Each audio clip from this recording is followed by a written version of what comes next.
Are my dad and mom's move finished? Ben decided on his own that we would live together without consulting me, and he didn't help at all. He never seems to want to listen to my opinion. He proceeds with things based on his own ideas and acts on his own. Even now, he only asked about the situation over the phone, but I don't even know where he is.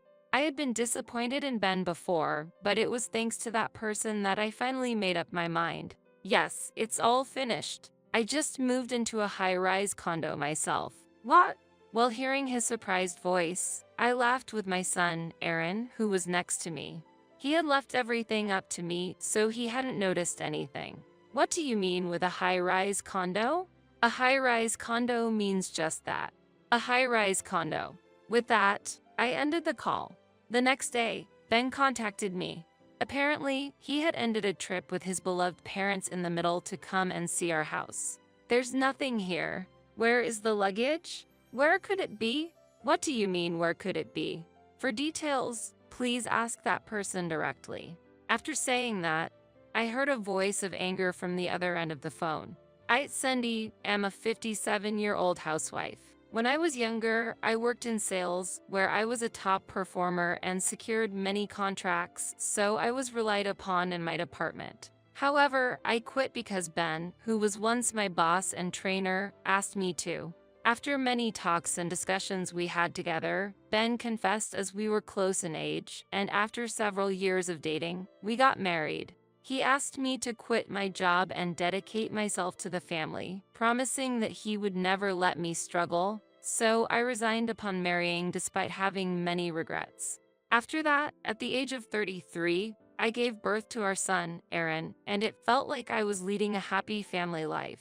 Ben doted on Aaron very much, sometimes to the point of spoiling him, which often exasperated me.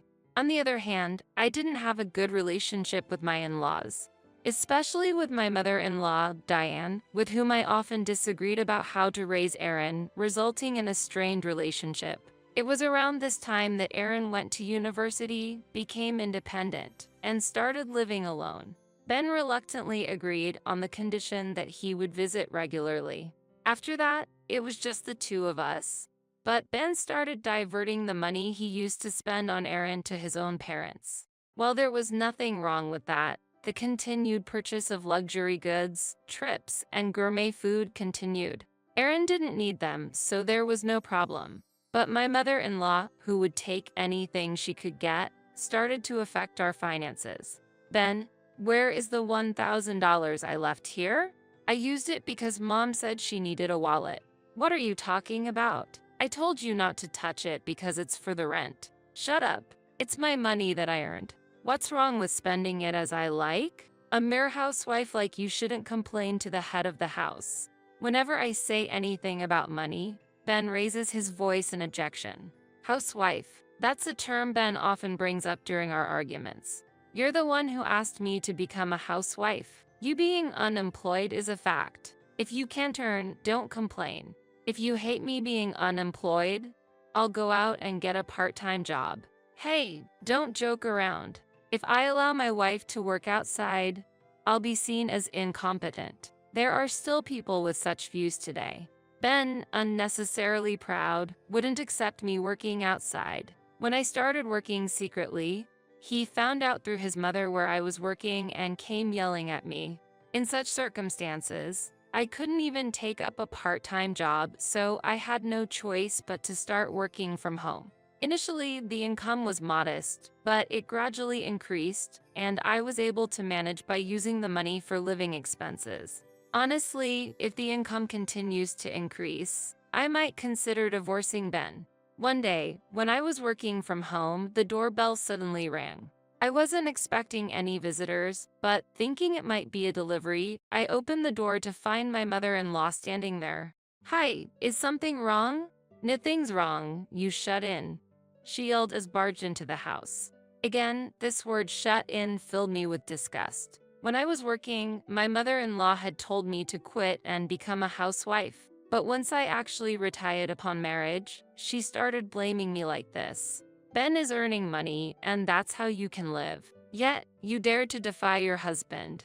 She would not listen to me at all and kept attacking me until she was satisfied. Just when I thought I couldn't concentrate on work because of this situation. Diane, how many times do I need to say it? Stop bothering Cindy, darling. Cindy, I'm sorry that Diane is bothering you again. My father-in-law, Henry, had come to take my mother-in-law home. He has always been rational, and ever since he retired, he has been gardening while also keeping my overly assertive mother-in-law in check. He had returned from gardening today and, noticing my mother-in-law was missing, came over worried. I had received his help many times. When will I see my grandchild? My mother-in-law once asked. If you keep pressuring Cindy like that, she'll feel even less like having children. He had defended me when I was struggling with fertility issues and alleviated the pressure from my mother-in-law. And after Aaron was born, when my mother-in-law tried to take him from me, this child is a precious heir. I will raise him. Please give Aaron back. Then saying enough, my father-in-law rescued Aaron from her hands. He also scrapped the cohabitation plan that had been proposed at the time when he saw that my mother-in-law might become too intrusive. Ben had sided with his mother and wanted to live together, but thanks to my father-in-law firmly saying, "You're the husband. Put your wife and child first," we were able to avoid cohabitation. If I had lived with my mother-in-law, I might not have endured her mistreatment. I am very grateful to my father-in-law. Thanks to him, I've been able to maintain a reasonable distance from my in-laws. Amidst being frustrated with life with Ben, I suddenly received news that my mother had passed away. She had a chronic illness, and my sister had been caring for her. My father passed away early, and my mother hadn't touched the assets he left, resulting in a considerable inheritance for my sister and me. What will you do about your parents' home? Ben asked me. My sister has her own home, so she said she'd give it to me if I want it. How about moving to your parents' home then? He suggested while we were sorting out the inheritance. We currently live in a rented house, but my parents' home is quite old. Yes, how about moving after renovating it? I suggested. How will you fund the renovations? Ben asked. I'll use the inheritance, I replied. I haven't told Ben the specific amount of the inheritance. If he knew there was a large amount, he might give it to his mother. That's why I've only told him about the renovation costs. That shouldn't be a problem then, Ben agreed. I felt relieved inside. Moving to my parents' home would mean being long distance from my in-laws. That means I could also keep a distance from the problematic mother-in-law.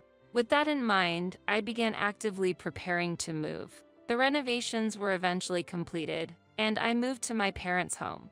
What's this? I thought, because there were more boxes than expected.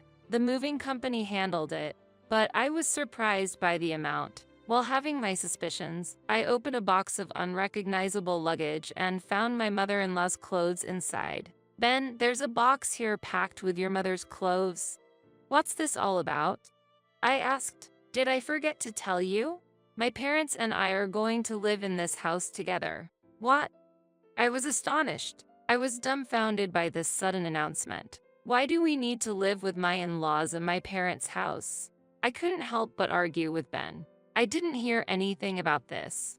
The renovation using the inheritance was meant for us to live together. Shut up. I've already decided. Ben raised his voice and pulled out a document. Holding the document, I was shocked. A divorce paper? If you oppose it, it's divorce. How will you live if you leave me, an unemployed woman? Ben said. The divorce paper already had Ben's signature on it. While I stood there stunned, Ben started packing his travel bag with clothes. Pack up the luggage and prepare for my parents' move by the time I get back. Wait, where are you going? I asked. I'm going on a little trip. I sold my parents' house, so I'll use that money. I'll stay at my parents' house for 2 or 3 days, then go on a luxurious trip for a week. Ben answered and left. I was left feeling the worst. The cohabitation was decided without my consent. He left the bothersome task of sorting things to me, and he went on a trip with his parents. At that moment, I decided to retaliate thoroughly. During the preparations to move, I spread the insecticide I had stored throughout the house and left. I am very averse to insects, and although I knew the renovated house was safe, I had bought the insecticide just in case. As I looked at the divorce paper in my hand, the phone suddenly rang. That call led me to make a significant decision.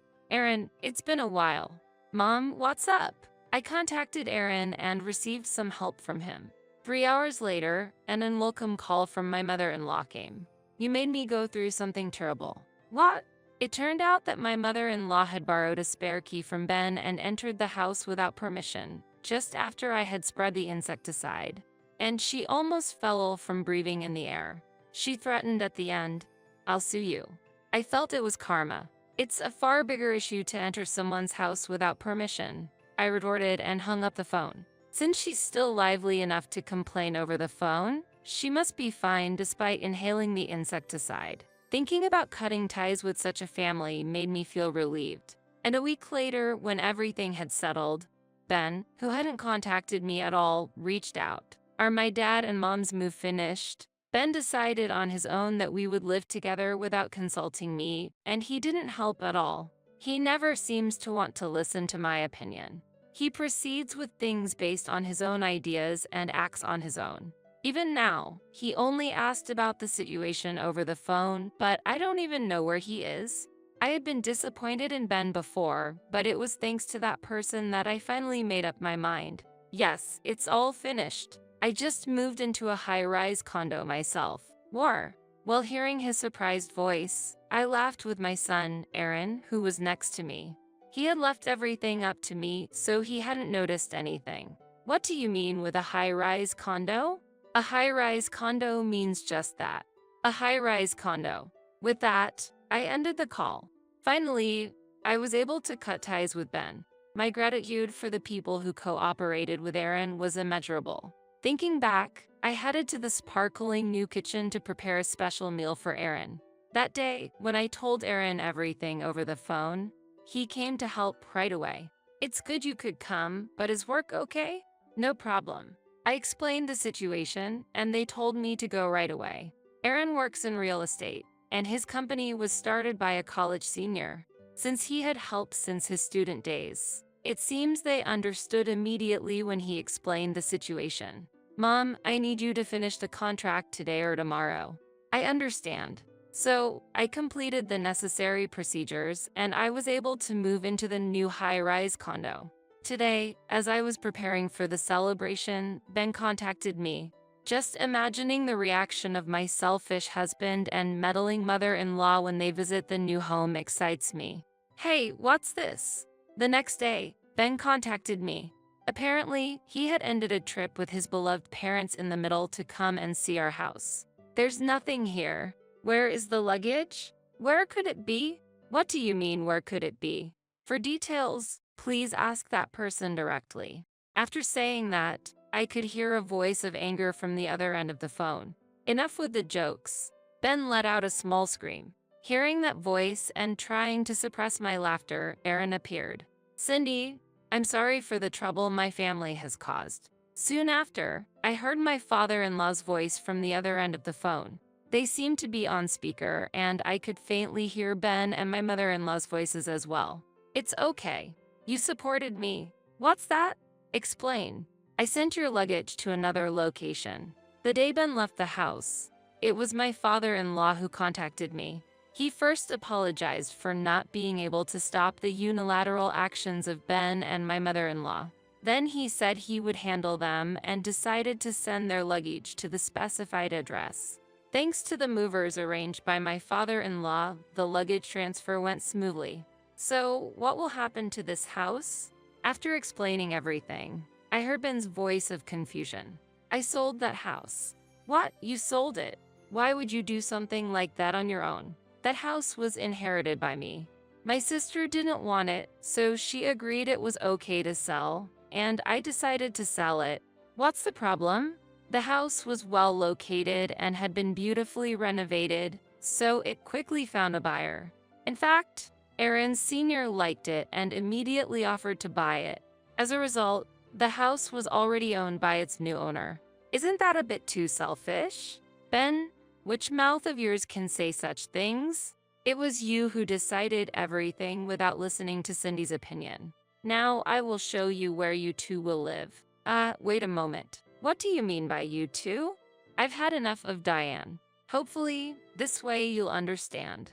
In the calm yet stern voice of my father-in-law, I could sense my mother-in-law's surprise. She was probably under my father-in-law's sharp gaze. Dad and Grandma, you're underestimating Mom too much. At that moment, Aaron, standing next to me, said as calmly as my father-in-law, I've heard everything from Mom. Why should my mom, who renovated the house after receiving it from Grandma and Auntie, have to give it to you guys? Dad, you must know how Grandma has been treating Mom. Despite that, why would you consider living together? Aaron, that's no way to speak to your father. Father? Just giving orders and expecting obedience. Is that what a father does? You ignored Mom's opinions, and sometimes mine too, didn't you? Honestly, I don't want to be a father like you, and I don't want my loved ones to meet people like Grandma. The direct words from Aaron, whom they had doted on, left them speechless. After that, I could hear my father-in-law sighing on the other end of the phone. I'm truly sorry, Cindy, he said, and then he ended the call. Just before the call ended, I heard surprised voices from Ben and my mother-in-law. With that, my father-in-law will probably handle those two. By the way, this high-rise condo is really wonderful, isn't it? Yes, I was hoping I could live here someday. The purchase of this high-rise condo was smoothly financed with the money from selling the house, my savings from when I was single, and the remaining inheritance. It looks like I will be able to live off the income from my work-at-home job. It seems like we'll have peaceful days ahead for a while. You know, I actually valued Mom over Dad because you taught me proper things, even though you were strict. According to Aaron, while Ben would buy him anything he wanted, he seldom provided strict guidance and rarely listened to him. Even when he talked about school, Ben would just say I see and not engage seriously, always suggesting, let's go shopping next holiday, only wanting to go where he wanted.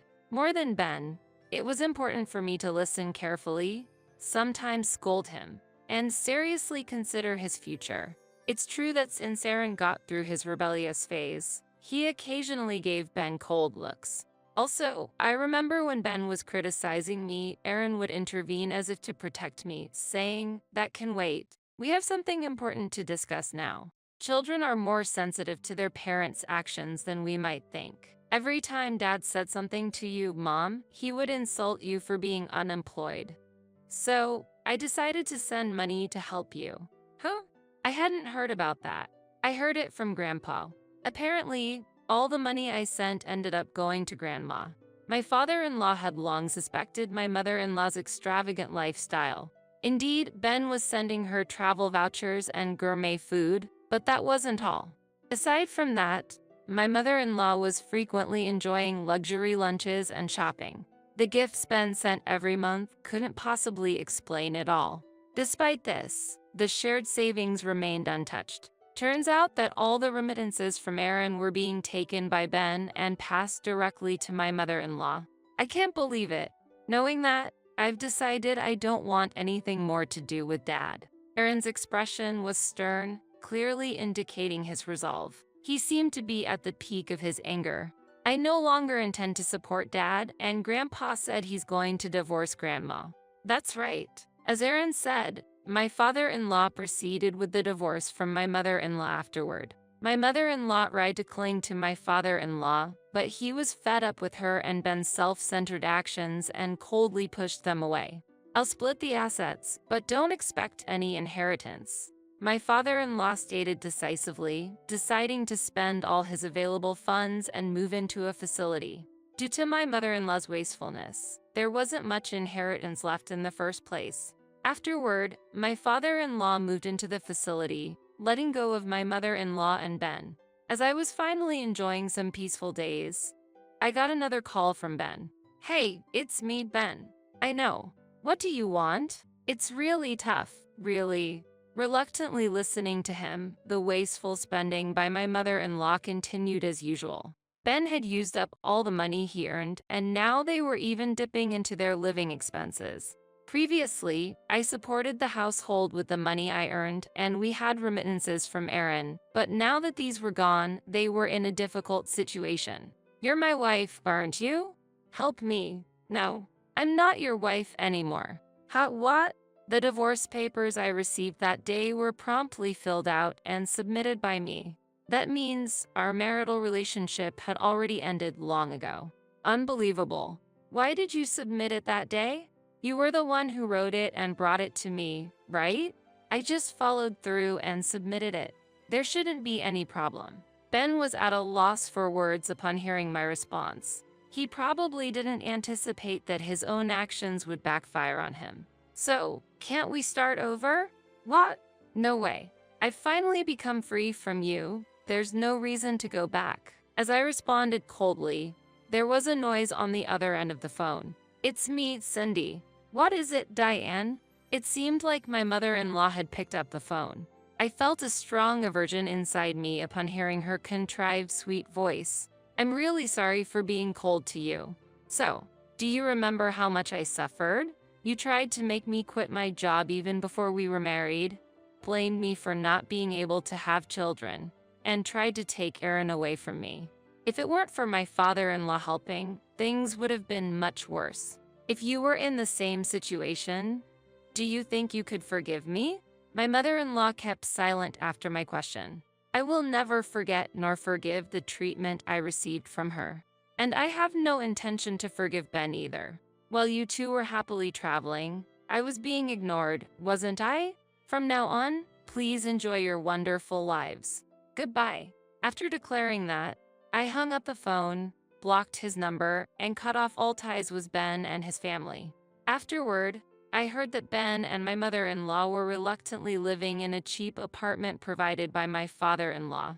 Ben had spent so much on his mother that there was hardly any savings left. He had a decent income, so he initially planned to save a bit before moving out. My mother-in-law tried to start housekeeping but was unable to curb her spending habits and do housekeeping, since she had been away from domestic chores for years, thanks to my father-in-law who had retired and taken over the household duties. While she was unaccustomed to housework, she fell and broke her leg, necessitating care. Overwhelmed with caregiving and housework, Ben accumulated fatigue, which led to mistakes at work, resulting in an irrevocable error that eventually forced him to resign. That's why he contacted me for help. Aaron visited and reported on Ben's plight, but he declined to help him. He should have at least saved the money I sent. Indeed, but regretting it now won't help. Meanwhile, my life was progressing smoothly. Thanks to Aaron and his friends recommending me, my client base for home-based work has increased, significantly improving my income. Aaron, who used to barely visit when Ben was around, now comes by frequently, and although he offers to send money, I decline as I'm not struggling financially due to my earnings. Thanks to that, Aaron has been able to save money and has moved into the same high-rise condo. Whenever I bring over some side dishes, he is always delighted and grateful. I'm truly happy. Being able to work at my own pace and having my beloved Aaron nearby makes every day immensely joyful for me. Years have passed. Today is a special day. Mom, I want to introduce someone to you. It's the day Aaron is bringing his fiancée. She is someone I've known well for a long time since she has been dating Aaron since high school. Ben doesn't know about this because it would cause trouble if he found out. Well, I doubt he would be interested anyway. Aaron is a bit too kind, so I feel reassured to entrust him to his capable fiancé. Just this time there is a formal greeting as fiancé and mother, so both of us are somewhat nervous. We know each other, so relax. By the way, there's something important I need to tell you. To my surprise, she was already pregnant with Aaron's child. That's what led to a prompt marriage. But seeing them so happy, I sent my heartfelt blessings. Determined not to become like my mother-in-law, I decided to support them while maintaining a healthy distance. Thanks to such measures, I feel that the relationship with my daughter-in-law is being well maintained. Occasionally, they come to show me their child's face, and we have been going out more frequently without burdening each other. Contrarily, I am unaware of the current situation of Ben and my mother-in-law as they have been abandoned by others. One's actions ultimately return to oneself. I must act carefully. With this awareness, I continue to work and handle household chores within my limits, enjoying a peaceful daily life.